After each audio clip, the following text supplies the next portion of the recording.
Ever dreamed of ditching the daily grind and living on the water? Just you, the wind, and a boat you can actually afford? Well, you're in the right place. These are the top 10 small sailboats you can truly live on. Boats that are proven, practical, and ready for real-life adventures. Let's get into it. The Flicka 20 is what you get when someone decides to build a little boat with a giant heart. At just 20 feet long, she's compact enough to sail solo and simple enough to maintain without breaking the bank. But inside that tiny hull, there's full standing headroom, a cozy galley, a proper head, and a sense of sturdiness that puts bigger boats to shame. This is a boat built for real sailing, not just dockside dreaming. With a full keel, heavy displacement, and solid fiberglass construction, the Flicka is famous for crossing oceans and keeping her crew safe through it all. She's not fast, but she's faithful. You'll find stories of sailors taking these around the world, slowly, steadily, and with a whole lot of love. Living aboard a Flicka means living simply. There's not a lot of space, so everything has to have a purpose. But if you're the kind of sailor who values self-reliance, charm, and the ability to sneak into anchorages the big boats can't reach, this little cruiser delivers big. She's the kind of boat that turns heads and starts conversations, especially when folks find out you live on her. And trust me, plenty of people do. The Island Packet 27 is like the cozy cottage of the small sailboat world. She's got a wide beam, full keel, and a hull that feels solid underfoot. Everything about her says comfort and stability. Step below, and you'll see why folks fall for this boat. Warm wood trim, a spacious salon, a well-laid-out galley, and a surprisingly roomy head. For a 27-footer, she punches well above her weight in livability. She's not a speed demon by any means, but that's not what she's about. This is a cruiser for folks who want to take their time,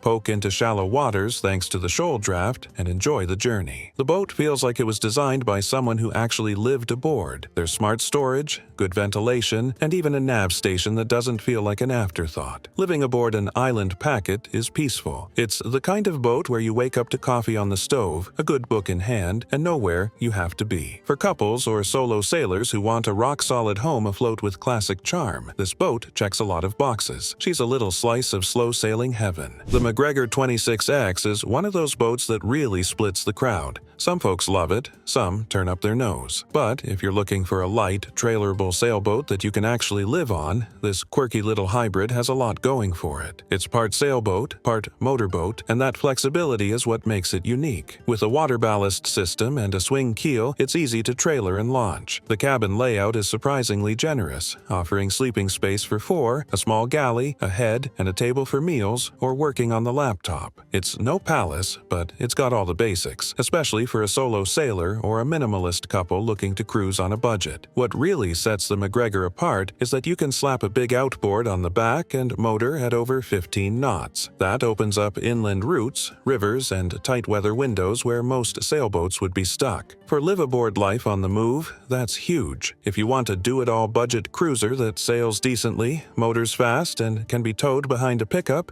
the MacGregor 26X is worth a serious look. The Catalina 30 is probably the most popular 30-foot sailboat in the world, and for good reason. She's roomy, comfortable, easy to handle, and there are thousands of them out there, which means parts, support, and upgrades are all within reach. For someone looking to live aboard without going broke, this boat is almost always near the top of the list. The interior is where the Catalina shines. Full galley, a proper dining area, a decent head, and actual privacy between berths. Unusual in boats this size. You can live aboard a Catalina 30 without feeling like you're camping, and while she's not a blue water boat by design, plenty of folks have taken them far when well prepped. Under sail, she's steady and forgiving, with a spacious cockpit for entertaining or just stretching out with a cold drink at anchor. You can usually find one for a bargain, and they're often upgraded with newer diesel engines, roller furling, or solar setups by previous owners. For liveaboards wanting comfort, simplicity, and community, because let's face it, there's a lot of Catalina folks out there, the Catalina 30 offers one of the best values afloat. It's the floating version of a dependable little starter home. The Cal 28 is a bit of a sleeper hit. It doesn't get the hype of some bigger brands, but those who've owned one know what they've got. A fast, well-built, surprisingly roomy little cruiser with real pedigree. Designed in California, these boats were made to sail and live aboard, with quality glasswork, a reliable layout, and decent performance. What makes the Cal shine for liveaboards is the interior. You get a cozy cabin with full-sitting headroom, a proper galley, and a real marine head. Some models even offer wheel steering, and you'll often find upgrades like roller furling or dodgers installed over the years. She sails well, especially in lighter air, which makes her a joy on coastal runs or weekend getaways. But you can absolutely live aboard full-time if you don't mind simplicity. She's the kind of boat that feels safe, sails sweet, and doesn't ask for much in return. Best of all, you can usually find them for a bargain, especially if you don't mind giving up a bit of polish. For the right sailor, the Cal 28 is a humble, capable home on the water, fast enough to be fun and practical enough to live on. The Cape Dory 28 is like a warm cup of coffee on a foggy morning, comforting, steady, and a little bit old school. Designed by Carl Alberg, she's a full-keeled classic that moves with grace and dignity, not speed. And that's fine, because what she offers in return is a rock-solid ride and a charming interior that feels like a wood-paneled cabin afloat. Below deck, you'll find a traditional layout: V-berth up front, a compact but workable galley, and a cozy salon. There's a head with decent privacy and just enough storage to make full-time cruising possible if you travel light. Her fit and finish are beautiful in that no-frills, seaman-like Cape Dory style.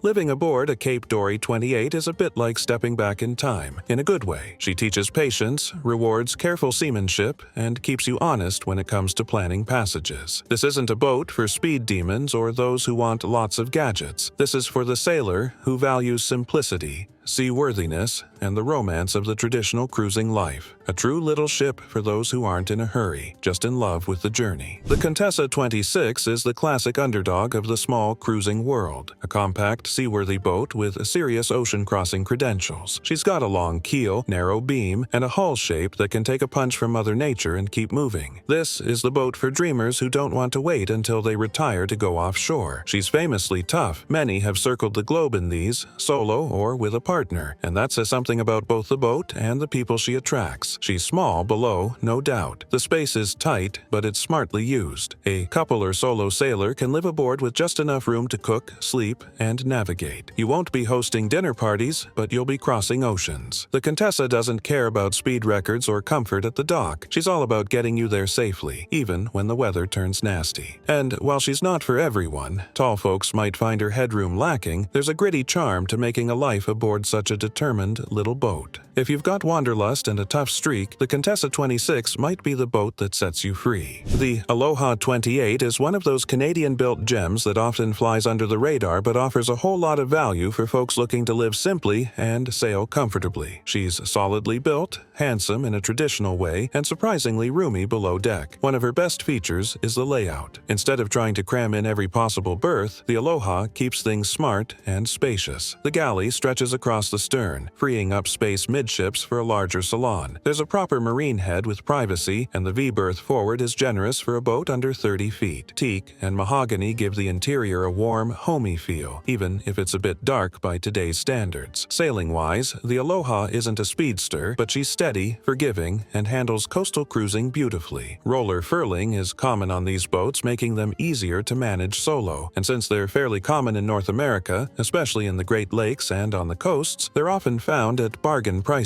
For a cozy, no-drama liveaboard experience with all the essentials and classic looks, the Aloha 28 holds her own nicely. The Dana 24 is a legend in the compact cruising world. Designed by Bill Crealock, she's often described as a big boat trapped in a small hull, and that's not far off. She's beautifully built with thick fiberglass, a long full keel, and seaworthy lines that inspire confidence the second you step aboard. What's most surprising is the interior. For a 24-footer, there's a standing headroom, a real galley, a private head, and a salon that doesn't feel cramped. There's even decent tankage for water and fuel, which is rare at this size. The layout is efficient, and everything has a proper place. Living aboard might be cozy, but it never feels chaotic. Out at sea, the Dana moves like a much larger boat, solid, predictable, and with that comforting all's well motion. She's not cheap, even on the used market, but that's because she's worth every penny. These boats hold their value and have a loyal fan base. If you want to go far, go safe, and go in style, without jumping into something huge, the Dana 24 is about as close as you'll get to the perfect little liveaboard cruiser. The Albin Vega 27 might be one of the best kept secrets in the small boat cruising scene. Built in Sweden, these boats are known for being rugged, simple, and capable, traits that have earned them a loyal following and more than a few circumnavigations under their belt. She's a sloop-rigged, fin-keel cruiser with a reputation for holding together when things get rough. Below deck, you'll find a no-frills layout with a small galley, a decent-sized settee,